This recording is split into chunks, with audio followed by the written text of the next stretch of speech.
Olá, queridos amigos, chegamos então a mais um estudo da nossa série Conhecendo o Criador. Hoje com o tema O Santuário da Terra. Vamos estudar essa curiosidade.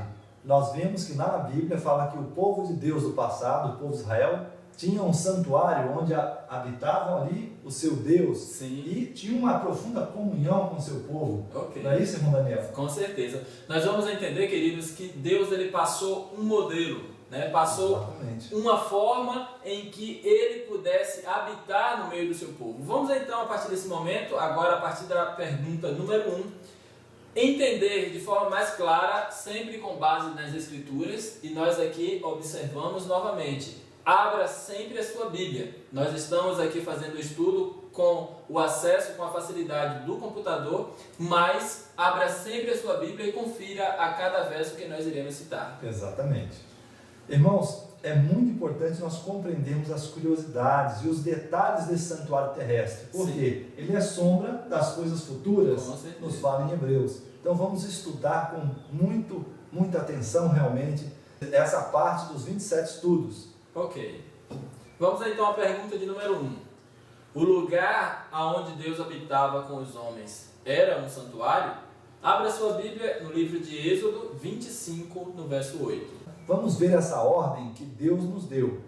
E me farão um santuário para que eu habite no meio deles. Então, irmão Daniel, Deus gostaria de habitar no meio do povo de Israel. Exatamente. Então, o que ele pediu? Ele pediu que lhe fizesse ali uma casa, um santuário, para que ele pudesse ali morar no meio do seu povo. Exatamente. Não é isso? Okay. Então vemos uma atitude de amor, né, desse Deus maravilhoso em querer um espaço, né, onde o povo pudesse então sentir a reverência, a importância desse Deus grandioso e puro, e então ali pudessem adorá-lo. Exatamente.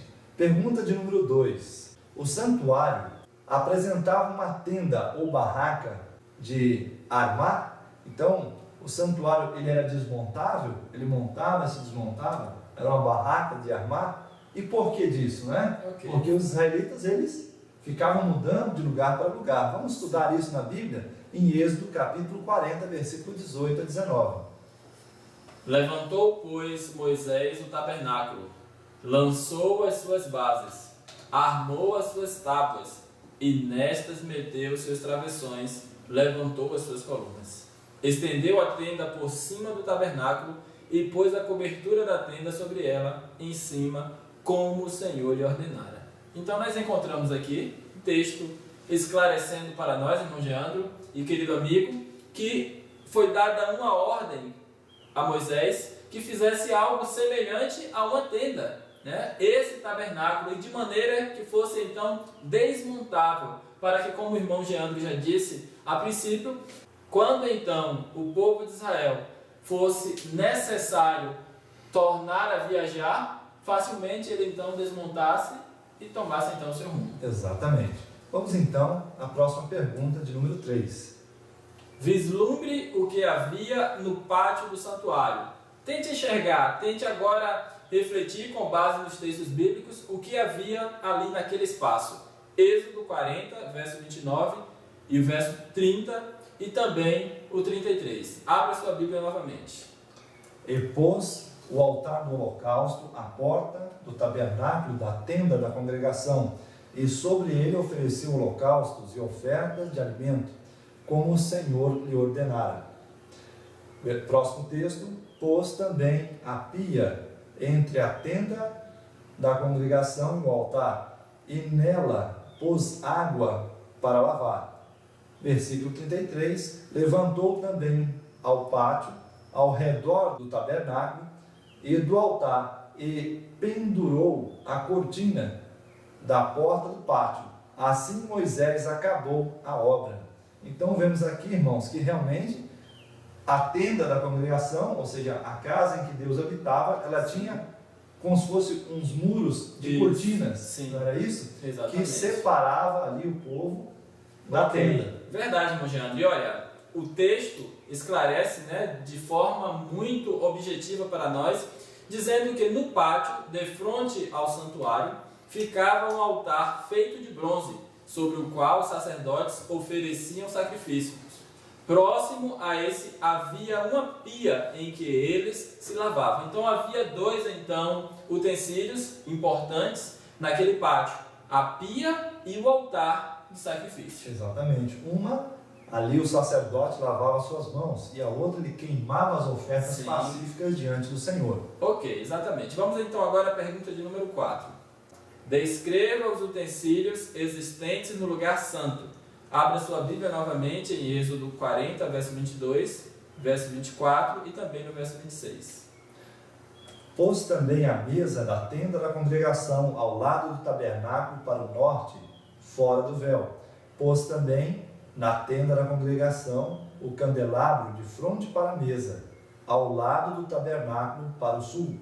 E pôs o altar de ouro na tenda da congregação diante do véu.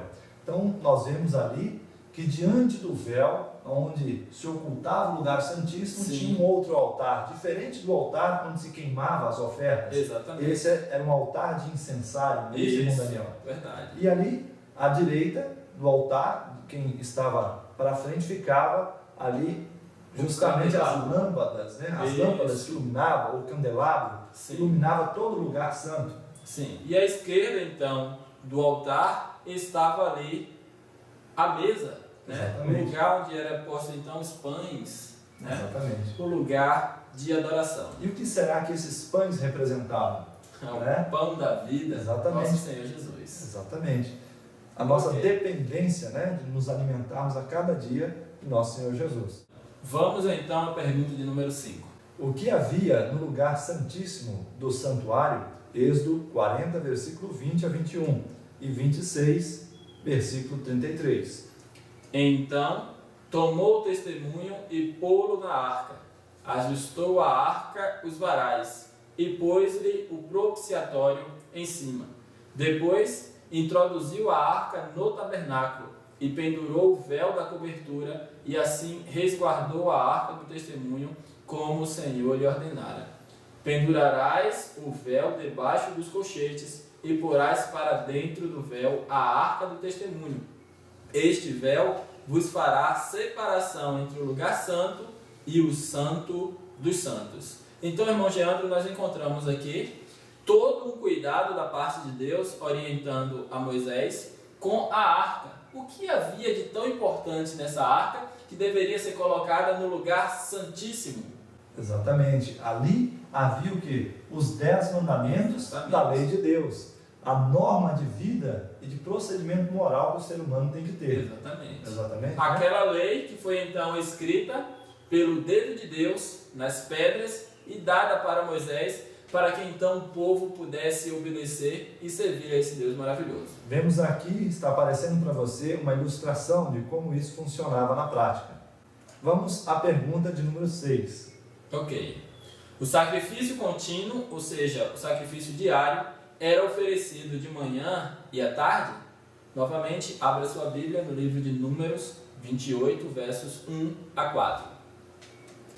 E disse mais o Senhor a Moisés: ordena aos filhos de Israel e diz-lhes: a minha oferta, o alimento para as minhas ofertas queimadas, de cheiro suave para mim, tereis cuidado para oferecer aos seus tempos determinados. Também lhes darás. Esta é a oferta queimada que oferecereis ao Senhor: 2 carneiros de 1 ano, sem defeito, cada dia em contínuo holocausto. Um cordeiro sacrificarás pela manhã e o outro cordeiro sacrificarás à tarde. Muito bem. Vemos aqui, queridos irmãos, que existia um sacrifício pela manhã, de contínuo, e um Sim. sacrifício à tarde, Ok. né? Cerca de 3 horas da tarde, Sim. o horário do sacrifício. Isso é algo que a partir do momento que foi instituído no meio do povo de Israel, a partir então da formação do santuário, do tabernáculo, isso então passou a ser algo corriqueiro, né? Exatamente. Uma rotina que todos os dias era necessário se cumprir no meio do povo de Israel. E olhem, queridos irmãos, que isso tem uma aplicação literal aos nossos dias, para a nossa vida. Nós também, toda manhã e toda tarde, deveremos cultuar o nosso Deus, Sim. né? Levando sempre a Deus as nossas preces e nos recomendando para o dia e também o cuidado da noite. Verdade. Vamos então agora à pergunta de número 7. O perdão dos pecados exigia um sacrifício pelo pecado? Abra sua Bíblia em Levítico 4, verso 2 e 27 a 31. Fala aos filhos de Israel, dizendo: se alguém pecar por ignorância no tocante a qualquer coisa que o Senhor ordenou que não se fizesse, fazendo qualquer delas. Próximo texto, Levíticos capítulo 4, versículo 27 a 29. E se alguém dentre a plebe pecar por ignorância, fazendo qualquer das coisas que o Senhor ordenou que não fizesse, e assim se tornar culpado, se o pecado que se cometeu lhe for notificado, então trará por sua oferta uma cabra sem defeito pelo pecado cometido. Porá a mão sobre a cabeça da oferta pelo pecado e imolará no lugar do holocausto. Vemos aqui também no versículo 30 e o versículo 31 de Levíticos, que nos diz: depois o sacerdote com o dedo tomará do sangue da oferta e porá sobre as pontas do altar do holocausto, e todo o resto do sangue derramará à base do altar. Tirará toda a gordura, como se tira a gordura do sacrifício pacífico, e queimará sobre o altar, por cheiro suave ao Senhor. E o sacerdote fará expiação por ele, e ele será perdoado. Vimos aqui um ritual, não é isso, irmão Daniel? Em que o crente, naquela época, sim, em Deus, teria que fazer para ser perdoado. Exatamente. Hoje nós não necessitamos desse ritual, mas é maneira... imprescindível que nós possamos compreender o que se acontecia no passado para compreender exatamente o que se dá hoje no santuário celestial. Sim, com certeza. Naquela época, Deus então instruiu o povo para entenderem aquilo que um dia então ele faria, enviando o Cordeiro de Deus, o seu próprio Filho, que então pagaria pelo pecado de toda a humanidade. Naquela época, o hábito, aquilo que era de rotina no meio de Israel, a partir então da formação do santuário, era então quando o homem pecava, para então que esse pecado fosse perdoado, ele transferia simbolicamente esse pecado para o animal então, e esse animal era morto no lugar do seu possuidor. O que será, irmão Daniel, que todo esse ritual significava? É justamente o que nós compreendemos da Bíblia, que sem sangue e sem derramamento de sangue ou sem morte, exatamente, não há remissão de pecados. Por isso, Jesus teria que morrer por nós. Exatamente. Estava querendo levar a mente daquelas pessoas ao verdadeiro sacrifício, né? Pois o próprio Deus, exatamente, pois o próprio Deus já havia dito que a alma que pecar, essa morrerá. Exatamente. Então, alguém precisava morrer, o inocente precisava morrer no lugar do culpado, para então que essa situação fosse esquecida e perdoada por Deus. Para que nós pudéssemos ter vida eterna. Amém. Vamos então à pergunta agora de número 8. No dia da expiação, o santuário era purificado totalmente? Levíticos 16, verso 5 e verso 8, e também 15 e 16. E da congregação dos filhos de Israel tomará 2 bodes, para a oferta pelo pecado, e um carneiro para o holocausto. E Arão alçará sorte sobre os 2 bodes, uma pelo Senhor e outra por Azazel. Depois imolará o bode da oferta pelo pecado, que é pelo povo, e trará o sangue do bode para dentro do véu, e fará com ele como fez com o sangue do novilho, espargindo sobre o propiciatório e perante o propiciatório. E fará expiação pelo santuário por causa das imundícias dos filhos de Israel e das suas transgressões, sim, de todos os seus pecados. Assim também fará pela tenda da revelação, que permanece com eles no meio das suas imundícias. Então, irmão Jeando, encontramos aqui claramente o texto falando de 2 bodes. Exatamente. Um era para sacrifício, representava então o Cordeiro de Deus, que mais tarde viria para tirar o pecado do mundo, né, para morrer não somente pelo povo de Israel, mas por toda a humanidade. O mundo inteiro, exatamente, né? Que era Jesus. Com certeza. E também encontramos o segundo bode, em quem era lançado sorte, e esse então deveria ser solto, né? sobre ele deveria ser então colocado os pecados do povo, mas não para perdão, né? Esse então Para condenação. Exatamente. É isso? Exatamente. Vamos então à pergunta de número 9. A Bíblia fala do santuário da terra era uma cópia do céu? Êxodo 25, 40 e Hebreus 8, versículo 5. Também Hebreus 9, versículo 24. Vamos ao primeiro texto. Atenta, pois, que os faças conforme o seu modelo, que te foi mostrado no monte. Próximo texto. Os quais servem aquilo que é figura e sombra das coisas celestiais, como Moisés foi divinamente avisado quanto estava para construir o tabernáculo, porque lhe foi dito: olha, faze conforme o modelo que no monte te foi mostrado. Ok, irmão Jean, então encontramos aqui a Bíblia dizendo que foi feito sim de acordo com o modelo que foi mostrado. Temos ainda o texto de Hebreus 9, verso 24, que diz o seguinte: pois Cristo não entrou no santuário feito por mãos, figura do verdadeiro, mas no próprio céu, para agora comparecer por nós perante a face de Deus. Então nós temos aqui Cristo entrando em um santuário que não foi feito por mãos humanas. Exatamente, né? irmãos. Muito claro esse texto quando nos afirma que o santuário, então, dado a Moisés, era simplesmente uma cópia daquilo que há no céu. Exatamente. Vemos aqui que existe um santuário no céu, que é o modelo do que foi feito na terra. Sim. Muitos há hoje em dia que negam o santuário no céu. Mas afinal de contas, o que Jesus está fazendo lá? Intercedendo, ele é o nosso sumo sacerdote. Exatamente. Diante do Pai. Diante do Pai no santuário celestial. Ok. Pergunta de número 10. O santuário terreno continua vigente após a morte de Cristo? Então esse santuário que existiu aqui na terra, lá junto com o povo de Israel, continua vigente? Ou seja, válido ou não? Vamos ver Mateus 27, versículos 50 a 51. De novo bradou Jesus com grande voz e entregou o Espírito. E eis que o véu do santuário se rasgou em dois, de alto a baixo. A terra tremeu, as pedras se fenderam. Irmão Daniel, o que isso significou então? Esse rasgar do véu do santuário? Irmão, as pessoas poderem ver o que estava por trás do véu, que era o Santíssimo?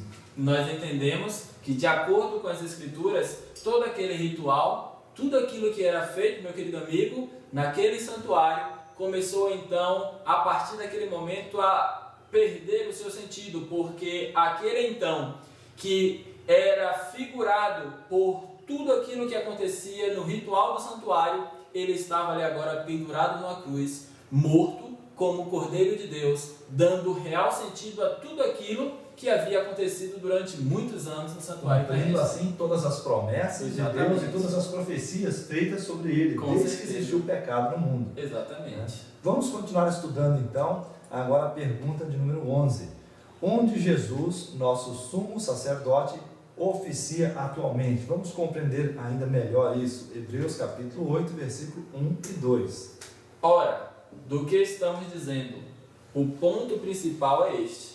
Temos um sumo sacerdote tal que se assentou nos céus à direita do trono da majestade, ministro do santuário e do verdadeiro tabernáculo que o Senhor fundou e não o homem. Exatamente. Irmão Geandro, que texto maravilhoso, elucidativo, quando nos diz que Cristo, ele mesmo como sumo sacerdote por excelência, se assenta à direita da majestade, ou seja, à direita de seu Pai, o nosso soberano Deus, para então interceder. E o texto diz também que ele entra no santuário como ministro e que este santuário é o verdadeiro tabernáculo. Irmãos, deixa alguma dúvida esse texto de que existe um santuário no céu? De maneira nenhuma. As pessoas que tal interrogação fazem não compreendem as Escrituras, nem o poder de Deus. Sim. Né? Percebemos que realmente fica muito bem firmado esse santuário aqui na terra, também lá do céu. Nós vamos ter um outro estudo que fala somente sobre o santuário celestial. Né? Ok. E agora alguns complementos para nós. Muito bem.